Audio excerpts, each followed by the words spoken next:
पास एक प्लान है। मेरे पास एक जबरदस्त प्लान है। सुन, परमेश्वर के वचन में लिखा है कि पवित्रता के बिना कोई भी परमेश्वर को देख ना पाएगा। और तू जानता है इनकी पवित्रता का एक सबसे बड़ा तोड़ क्या है?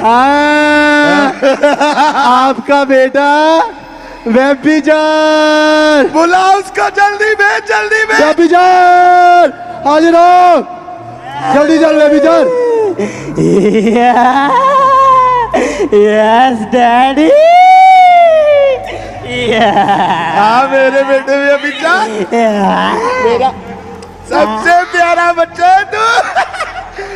क्या चल रहा है आजकल? कैसा काम जा रहा है तेरा?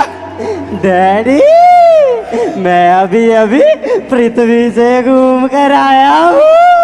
बता। मैं जो मैरिड लोग हैं ना, उनको